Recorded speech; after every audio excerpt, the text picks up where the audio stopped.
चलिए मेरी बात को जरा ध्यान से सुनो। ईबीसीएल के अंदर अब हम एक चैप्टर स्टार्ट करने जा रहे हैं, जिस चैप्टर का क्या नाम है, special economic zone act 2005। Short form में क्या बोलते हैं, SEZ। तो जल्दी से एक बार इस चैप्टर का नाम लीजिए, एक बार और, एक बार और, 3 बार नहीं बोलते हैं। चलिए जल्दी जल्दी बताओ तो इस चैप्टर में हमें क्या पढ़ना है। थ्योरेटिकल चैप्टर है, तुरंत खत्म हो जाएगा। जल्दी जल्दी बताइए इस चैप्टर में हमें क्या क्या पढ़ना है। जोर जोर से, चिल्ला चिल्ला के। तो चलिए शुरू करते हैं ये चैप्टर। सबसे पहले कॉन्सेप्ट समझिए कि SEZ होता क्या है। तो मेरी बात को जरा ध्यान से सुनना। देखो, जैसे मालूम चला कि ये एग्जैक्टली इंडिया मान लीजिए, है ना। आज दिन की शुरुआत हो रही है इंडिया के मैप से, है ना। चलिए, सो कॉल्ड इंडिया मैप। चलिए अब जरा ध्यान से सुनिए आप, क्योंकि सही से तो मैं बना नहीं पाता हूँ, लेकिन जितना बना पाता हूँ मुझे लग रहा है आज ज़्यादा अच्छा बना है। अब ध्यान से सुनो। मालूम चला भारत सरकार को ऐसा लगता है कि ये वाला जो एरिया है इंडिया का, ये वाला एरिया अंडर डेवलप्ड है। मतलब यहाँ पे इंडस्ट्रीज़ नहीं आ रही, यहाँ पे फैक्ट्रीज नहीं लग रही, यहाँ बिजनेसमैन नहीं आ रहे, और ना यहाँ की ज़मीन उपजाऊ है, ना एग्रीकल्चर हो रहा। तो ना एग्रीकल्चर हो रहा है, ना बिजनेस हो रहा है। तो जिस वजह से बिजनेस ना होने की वजह से ये एरिया अंडर डेवलप्ड रह गया है। क्या रह गया है? Under developed. तो सरकार क्या करती है, so as to promote this area, इसको डिक्लेयर कर देती है SEZ area, special economic zone. और अब स्पेशल इकोनॉमिक जोन को प्रमोट करने के लिए ये क्या करेंगे कि ये बिजनेसमैन को कहेंगे कि आप सब यहाँ पर आइए और यहाँ से बिजनेस कीजिए, यहाँ पे बिजनेस कीजिए। अब आप बोलोगे कि सर, सिर्फ बुलाने से सारे लोग तो वहाँ नहीं पहुँच जाएंगे, कुछ ना कुछ तो लालच दिखाना पड़ेगा।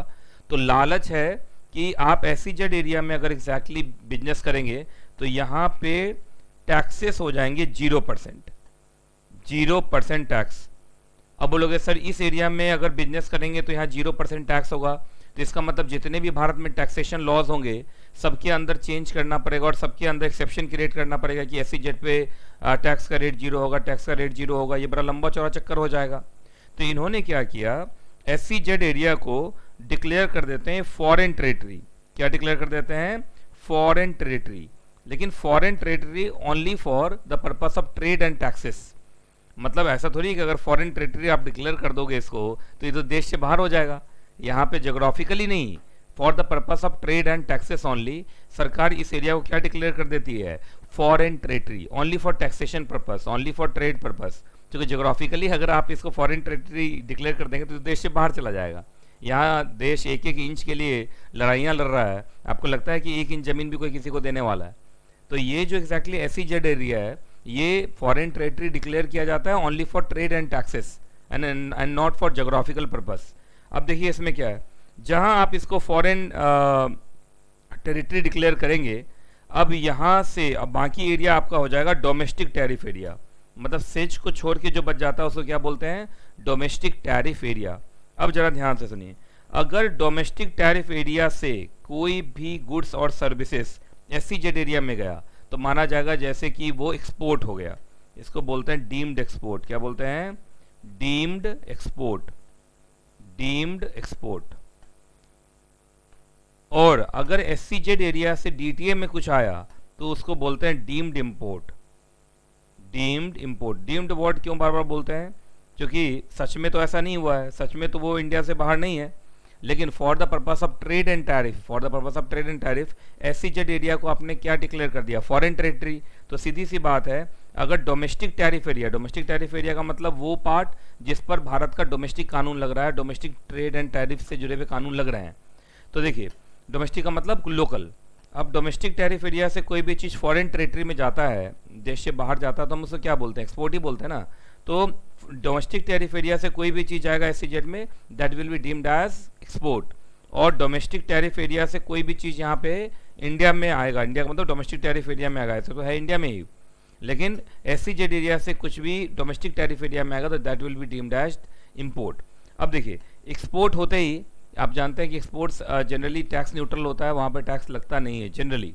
और इंपोर्ट के केस में भी वो लोग क्या करेंगे, चूंकि ये डीम्ड इंपोर्ट है तो वहाँ पर ये लोग आपको टैक्स में एग्जम्पशन दे देंगे।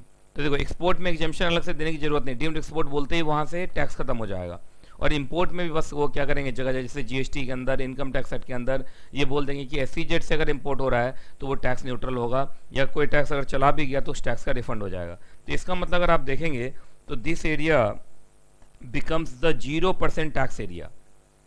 अब इससे क्या होगा कि बहुत सारे बिजनेसमैन यहाँ पर आएंगे और अपना बिजनेस लगाएंगे so as to take the benefit of 0% tax, और उनका प्रॉफिट बढ़ेगा। अब वो प्रॉफिट बढ़ने के लालच में, टैक्स ना देने के लालच में यहाँ पर आते जाएंगे, यहाँ पे अपना बिजनेस लगाएंगे, और यहाँ पे बिजनेस लगाने की वजह से इस एरिया का भी ओवरऑल डेवलपमेंट हो जाएगा। तो जल्दी जल्दी आप मुझे बताओ कि एसईजेड का कॉन्सेप्ट पहले आपको समझ में आया? जल्दी जल्दी जल्दी। अगर एसईजेड का कॉन्सेप्ट समझ में आ गया हो तो फिर मैं लाइन बाय लाइन टैली कराना स्टार्ट करूंगा। तो अगर मैं आपसे पूछूं व्हाट इज सेज, तो सर सेज एक स्पेसिफिकली डेलिनेटेड, मतलब काटा हुआ एरिया है। देखिए आपने देखा, मालूम चला ये इंडिया है, इंडिया में से मैंने कुछ पार्ट इसको काट दिया जो अंडर डेवलप्ड था। अब उस पार्ट को मैंने क्या डिक्लेयर कर दिया, एसईजेड। क्या डिक्लेयर कर दिया, एसईजेड। और एसईजेड डिक्लेयर करते ही अब ये क्या माना जाएगा, फॉरेन टेरिटरी माना जाएगा, only for trade and taxes purpose, not for geographical purpose. और इसको आपने 0% टैक्स एरिया डिक्लेयर कर दिया। मतलब अब DTA, domestic tariff area, says को छोड़ के जो एरिया बच जाता है उसको क्या बोलते हैं, डोमेस्टिक टैरिफ एरिया। यहाँ से कुछ भी जाएगा that will be deemed as export, और वहाँ से कुछ भी आएगा तो that will be deemed as import. Import duty से आप मुक्त कर देंगे, एक्सपोर्ट जनरली ड्यूटी से मुक्त ही रहता है, तो that area becomes the 0% tax area. और यहाँ पर जो भी लोग बिजनेस करेंगे उनको बहुत बेनिफिट मिलेगा, उनको बेनिफिट मिलेगा, इवन इस एरिया को भी बेनिफिट मिलेगा, ओवरऑल इकोनॉमिक डेवलपमेंट होगा, कंट्री का डेवलपमेंट होगा। और यहाँ पे अभी इसके अंदर से भी 0% टैक्स एरिया नहीं, अब यहाँ पे चूंकि बिजनेस ही बिजनेस होंगे तो बिजनेस के फेवरेबल इन्वायरमेंट बनाया जाएगा। जैसे यहाँ पे ऑफ शोर बैंकिंग यूनिट खोले जाएंगे। ऑफ शोर बैंकिंग यूनिट का मतलब ऐसा बैंक यूनिट जो एसईजेड एरिया में, जैसे एसबीआई का एक ब्रांच लक्ष्मी नगर में, तो लक्ष्मी नगर वाला ब्रांच माना जाएगा डोमेस्टिक ब्रांच। लेकिन अगर आप एसईजेड एरिया में एसबीआई ने ब्रांच खोल दिया तो दैट विल बी ऑफ शोर बैंकिंग यूनिट। तो यहाँ बैंक्स खोले जाएंगे, यहाँ के स्पेशल कोर्ट्स बनाए जाएंगे, यहाँ पे बिजनेस को फेवर करने के लिए डेवलपमेंट कमिश्नर्स बनाए जाएंगे। यहाँ पूरा का पूरा area it is specific area for economic activities, इसलिए तो नाम है special economic zone. Special economic zone का मतलब क्या एग्जैक्टली, ये zone it is only for economic activity. तो ये बड़ा फेवरेबल होगा जिससे कि इंडिया का ट्रेड बढ़ेगा, इवन एक्सपोर्ट ओरिएंटेड यूनिट सब यहाँ पर होते हैं, तो एक्सपोर्ट काफ़ी आगे बढ़ेगा इंडिया का। आप जानते हैं एक्सपोर्ट बढ़ने से क्या होता है, एक्सपोर्ट बढ़ने से इंडिया का फॉरेन एक्सचेंज रिजर्व बढ़ता है, ग्लोबलाइजेशन में इंडिया का शेयर बढ़ता है, पार्ट बढ़ता है। तो ये SEZ area is very critical and very important for the economic development, है ना। तो जल्दी बताइए क्या आपका एग्जैक्टली कॉन्सेप्ट क्लियर हो गया एसईजेड का, और जल्दी से इस चार्ट को इसको उतारना है। तो DTA means domestic tariff area, मैं बोलता जा रहा हूँ, डोमेस्टिक टैरिफ एरिया से कोई भी एसईजेड एरिया में जाएगा that will be deemed as export, और एसईजेड एरिया से कुछ भी डीटीए एरिया में आएगा that will be deemed as import. और एक्सपोर्ट जनरली टैक्स न्यूट्रल होता है, इंपोर्ट को भी टैक्स फ्री कर देंगे, तो this area becomes the 0% tax area. ठीक है, आपने चार्ट एग्जैक्टली उतार लिया है। चलो मैं अब लाइन बाय लाइन टैली कराना स्टार्ट करता हूँ। आइए, अब इस चैप्टर में कुछ नहीं बचा, कॉन्सेप्ट ही समझना था बस। आओ, एसईजेड क्या है भाई, तो एसईजेड इज स्पेसिफिकली डेलिनेटेड। डेलिनेटेड का मतलब अलग किया हुआ, छांटा हुआ, काटा हुआ, इस तरीके से आप लिख सकते हैं। इट इज स्पेसिफिकली डेलिनेटेड, है ना, अलग किया हुआ एरिया, छांटा हुआ एरिया, है ना। ड्यूटी फ्री इनक्लेव, देखो मैंने बताया ये आपको कि यहाँ पे एग्जैक्टली आपको कोई भी ड्यूटी नहीं लगेगी। ड्यूटी का मतलब कोई भी टैक्सेस नहीं लगेंगे। And shall be deemed to be a foreign territory only for trade operation and duties and tariff and not for geographical purpose, मैंने पहले बता दिया था। और देखिए पहला, अगर कोई भी goods and services SEZ area में जा रहा है तो माना जाएगा जैसे वो एक्सपोर्ट हो गया, डीम्ड एक्सपोर्ट। और कोई भी गुड्स अगर आ रहा है from SEZ area into DTA तो माना जाएगा जैसे वो इंपोर्ट हो गया, है ना। तो देखो जो जो मैंने बोला था सब कुछ लिखा हुआ है लाइन बाय लाइन। आइए, एसईजेड एरिया आप गुड्स की मैन्युफैक्चरिंग के लिए भी बना सकते हैं और सर्विसेज के लिए बना सकते हैं, मतलब goods and services both transaction can be transacted here, goods का भी हो सकता है और सर्विस का भी हो सकता है। आइए अब आगे देखते हैं।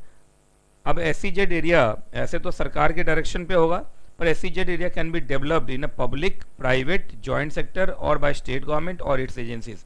मतलब ये सारा हो सकता है, ये प्राइवेट हो सकता है, पब्लिक हो सकता है, पीपीपी मॉडल पे हो सकता है, पब्लिक प्राइवेट पार्टनरशिप मॉडल, है ना, तो ये तीन हो सकता है, pure private, pure public and PPP, है ना, पब्लिक प्राइवेट पार्टनरशिप या प्राइवेट पब्लिक पार्टनरशिप। मतलब ये पूरे तरीके से सरकारी हो सकता है, पूरे तरीके से प्राइवेट हो सकता है, और ये उन दोनों का कॉम्बिनेशन भी हो सकता है। तो गुजरात में बहुत सारे एसीजेड एरिया बने हुए हैं, नोएडा में बहुत सारे एसीजेड एरिया बने हुए हैं, गुड़गांव के आसपास बहुत सारे एसीजेड एरिया बने हुए हैं, है ना। तो एसीजेड एरिया, बहुत सारे एसीजेड एरिया प्राइवेट हैं, रिलायंस के बहुत सारे एसीजेड हैं, डीएलएफ का एसीजेड है, जेपी का बहुत सारा एसीजेड है, और इसी तरह सरकारी एसीजेड एरिया भी बहुत सारे हैं, है ना। तो ये प्राइवेट भी हो सकता है, पब्लिक भी हो सकता है, और पीपीपी मॉडल पे भी हो सकता है। आइए, जो बच्चे डायरेक्ट टू होम पढ़ रहे हैं, अगर आप कुछ कुछ टाइप करते रहेंगे तो I can take an assurance कि हाँ आप पढ़ाई कर रहे हैं। तो प्लीज़ टाइप जहाँ पे भी मैं क्वेश्चन पूछूं। आइए, एसीजेड एरिया में दो एरिया होता है। एसीजेड एरिया तो माना जाता है फॉरेन टेरिटरी, जो बाकी बच गया वो क्या होता है, डोमेस्टिक टैरिफ एरिया। तो डोमेस्टिक टैरिफ एरिया का मतलब which is outside ACZ, which is outside export oriented undertakings, which is outside electronic hardware technology park, which is outside software technology park, which is outside biotechnology park। तो याद रखिएगा, outside ACZ है, outside EOU है, outside ईएचटीपी है, outside STP है, outside BTP है। तो इसका मतलब ये सारे के सारे एसीजेड एरिया ही माने जाते हैं। बस एसीजेड एरिया में अगर स्पेसिफिक आपने कर दिया कि इस एरिया में सिर्फ सॉफ्टवेयर का काम होगा तो that becomes the software technology park, है ना। तो according to the objective, according to the objective भी एग्जैक्टली आपका एसीजेड का नाम पड़ता रहता है। तो जल्दी से बताओ, एसीजेड एरिया के 1 2 3 4 5 5 नाम है। चलिए, एक तो मेन एसीजेड है, उसके बाद और 5 स्पेसिफिक नाम है। पांचों नाम टाइप कीजिए जल्दी से।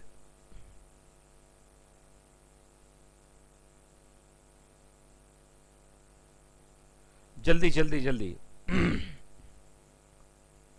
क्योंकि इसके बाद सारा का सारा थियोरटिकल है। एसीजेड एरिया को और भी हम नाम से जानते हैं, उस सारे नाम का बताओ।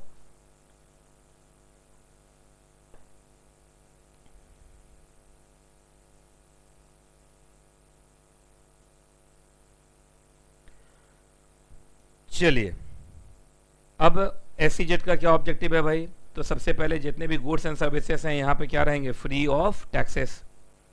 आपको हम इस एसीजेड एरिया में क्या देंगे, इंटीग्रेटेड इंफ्रास्ट्रक्चर हर चीज़ के लिए, खासकर एक्सपोर्ट के लिए। मतलब वहीं से आपको पोर्ट तक पहुँचाना है, वहीं से आपको एयरपोर्ट तक पहुँचाना है, सारा का सारा सुविधा आपको वहाँ पर देंगे। सिंगल विंडो अप्रूवल सबसे इंपॉर्टेंट है यहाँ पे। अगर आप एसीजेड एरिया में कोई भी मैन्युफैक्चरिंग यूनिट लगा रहे हो तो आपको अलग अलग डिपार्टमेंट से अप्रूवल लेने की जरूरत नहीं है। यहाँ की अथॉरिटी से अप्रूवल ले लिया, इट विल बी डीम्ड कि आपने हर जगह से अप्रूवल ले लिया। यहाँ पे ग्रांट और परमिशन एक्सपीडियस होता है, जल्दी जल्दी होता है। यहाँ से एक्सपोर्ट को खूब प्रमोट किया जाता है, बहुत सारे पैकेजेस दिए जाते हैं, बहुत सारे इंसेंटिव्स दिए जाते हैं। एसीजेड एरिया का क्या क्या एग्जैक्टली कॉन्ट्रीब्यूशन है। सबसे पहले तो प्रोडक्शन बढ़ता है, क्योंकि यहाँ पे लोग आते हैं टैक्स ना दे के प्रॉफिट ज़्यादा करने के लालच में खूब प्रोडक्शन करते हैं। यहाँ से प्रोडक्शन करते हैं, भारत में भी बेचते हैं, भारत के बाहर भी बेचते हैं।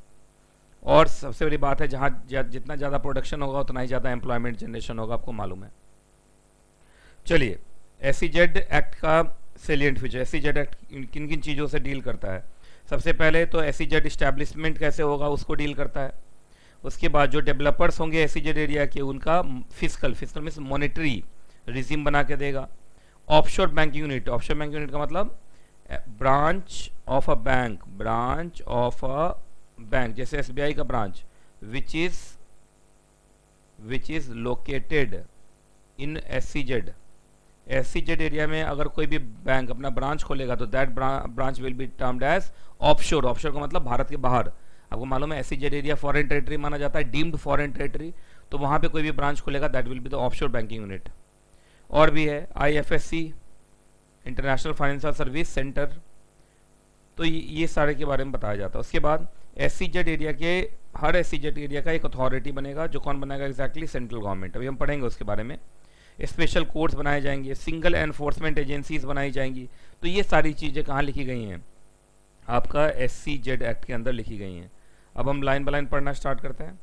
अगर कोई भी जैसे सेंट्रल गवर्नमेंट खुद एसीजेड बनाना चाहता है, स्टेट गवर्नमेंट अगर एसीजेड बनाना चाहता है, और एनी अदर पर्सन में क्या हो गया, प्राइवेट पार्टी, प्राइवेट पार्टी, तो ये तीनों बना सकते हैं, मैंने बताया था आपको प्राइवेट पार्टी, तो ये चाहे अकेले अकेले भी बना सकते हैं और जॉइंटली भी बना सकते हैं। तो इसके लिए आपको सबसे पहले क्या करना है, ज़रा ध्यान से सुनिए। अगर आप स्पेशल इकोनॉमिक जोन बनाना चाहते हैं तो सबसे पहले एरिया आइडेंटिफाई कीजिए, उसके बाद आप स्टेट गवर्नमेंट को प्रपोजल भेजिए कि आप उनके स्टेट में क्या बनाना चाहते हैं, SEZ बनाना चाहते हैं। अब ज़रा ध्यान से सुनो आप, अगर स्टेट गवर्नमेंट खुद बनाना चाहता है तो अगर स्टेट गवर्नमेंट खुद बनाना चाहता है SEZ, ये आप ना एक शॉर्ट हेडिंग बना लेना अपने बुक में। देखो तो आपकी बुक में शॉर्ट हेडिंग है क्या? सारे के सारे बच्चे टाइप करते रहिए, मैं देख रहा हूँ कुछ ही बच्चे टाइप कर रहे हैं, बाकी बच्चे कुछ नहीं लिख रहे।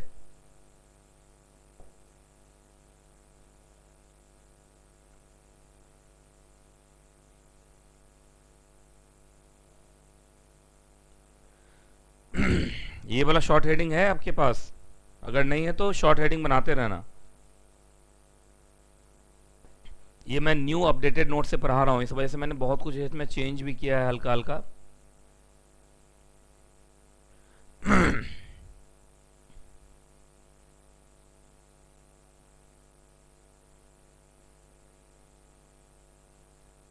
चलिए, तो अगर कोई स्टेट गवर्नमेंट बनाना चाहता है SEZ, तो उसको सबसे पहले क्या करना है, एरिया आइडेंटिफाई करना है, उसके बाद उसको भेज देना है बोर्ड ऑफ अप्रूवल के पास। किसके पास? बोर्ड ऑफ अप्रूवल के पास।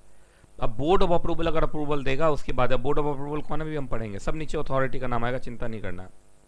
तो बोर्ड ऑफ अप्रूवल के पास भेजेगा और बोर्ड ऑफ अप्रूवल फिर क्या करेगा एग्जैक्टली, आपका अप्रूवल देगा कि SEZ बनना है कि नहीं बनना है। लेकिन याद रखना, सेंट्रल गवर्नमेंट को, अगर सेंट्रल गवर्नमेंट को खुद बनाना है SEZ एरिया, तो ना तो उसको स्टेट गवर्नमेंट से पूछना है और ना ही उसको बोर्ड ऑफ अप्रूवल से पूछना है। सेंट्रल गवर्नमेंट डायरेक्टली ऑथराइज्ड है, वो डायरेक्टली भी SEZ बना सकते हैं, उसमें कोई दिक्कत नहीं। वो सीधा नोटिफाई कर देंगे कि इस एरिया को हम क्या बोलते हैं, SEZ एरिया बोलते हैं। लेकिन स्टेट गवर्नमेंट को अगर ऐसा करना है तो स्टेट गवर्नमेंट को देखिए, सबसे पहले एरिया पहले उनको अपना आइडेंटिफाई कर लेना है, और एरिया आइडेंटिफाई करने के बाद उनको अपना प्रपोजल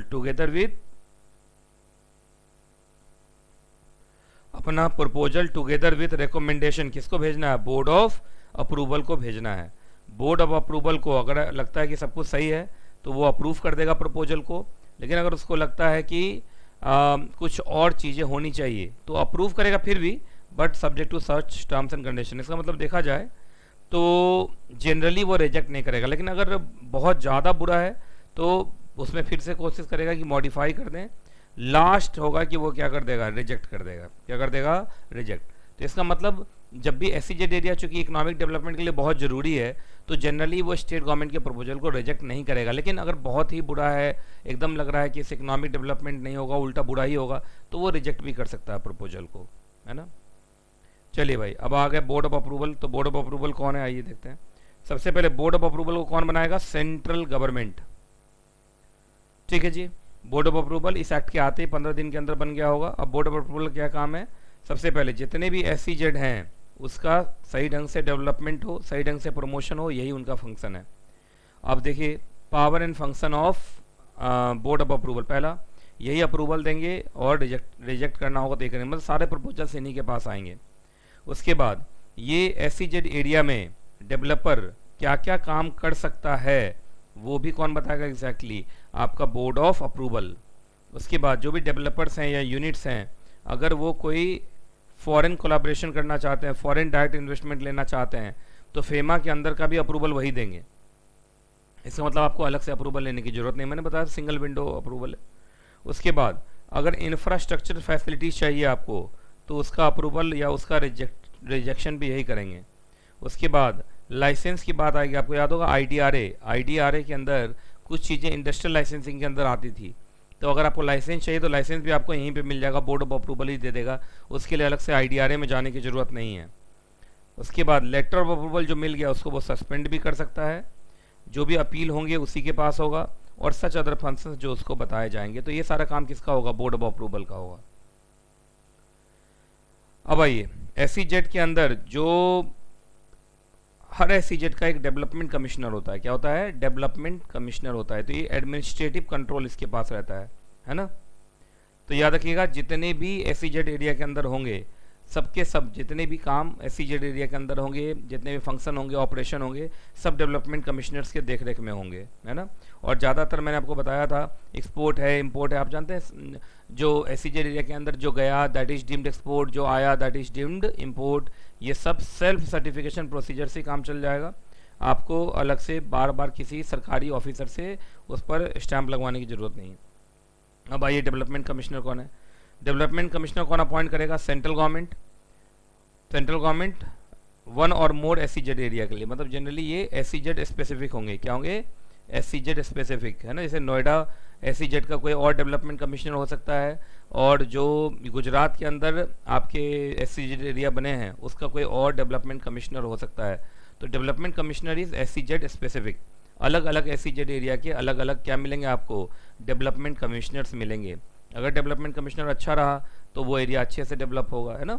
आइए, डेवलपमेंट कमिश्नर क्या क्या काम? एक तो जितने भी एंटरप्रेन्योर होंगे उनको क्या करेंगे? वो गाइड करेंगे कि भाई कैसे आपको एसईजेड एरिया में क्या लगाना है, अपना यूनिट लगाना है।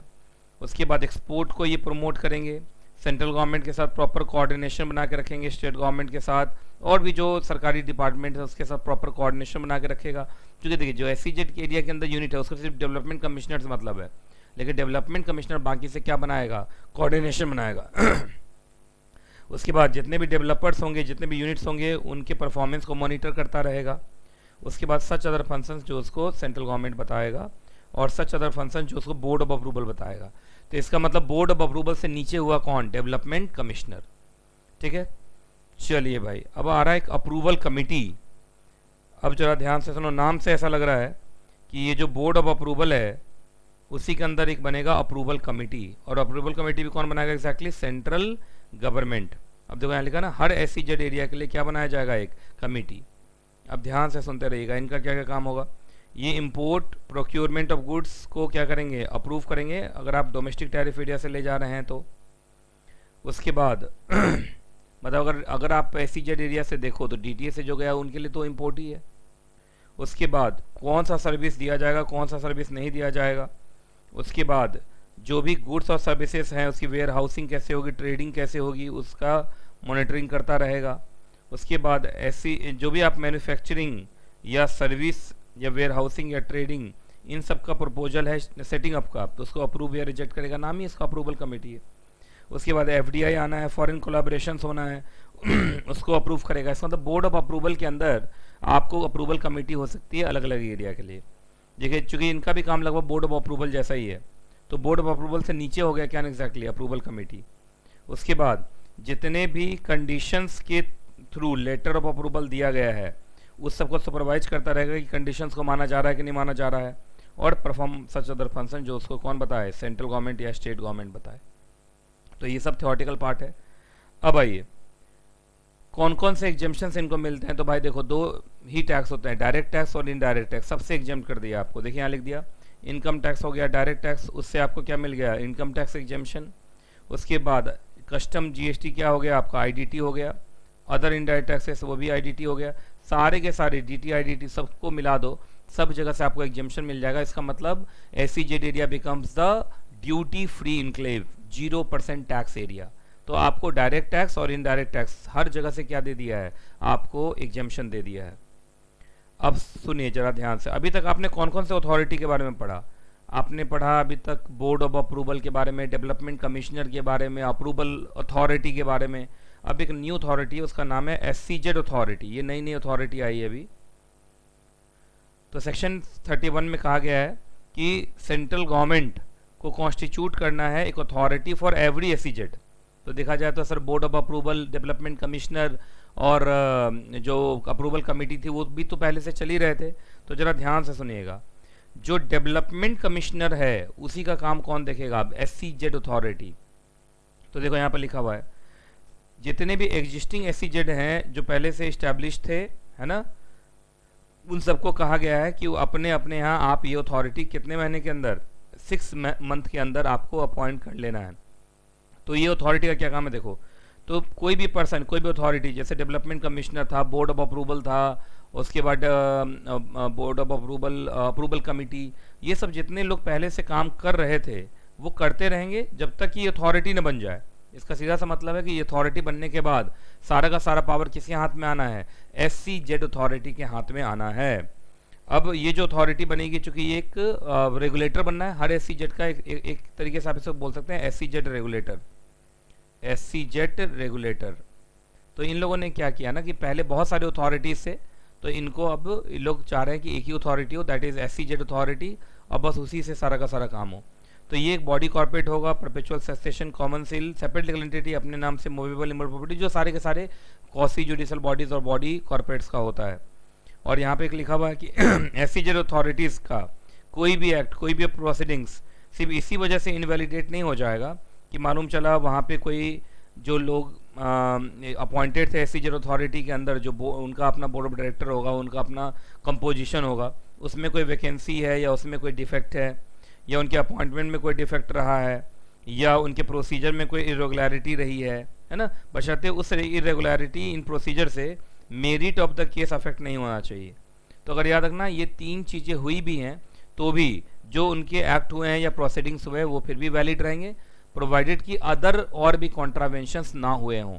तो सिर्फ इन्हीं तीन कॉन्ट्रावेंशंस की वजह से आप कहोगे कि SEZ अथॉरिटी के जो भी एक्ट हैं या प्रोसीडिंग्स हैं वो इनवैलिड करार कर दिए जाएं, तो ऐसा ज़रूरी नहीं है।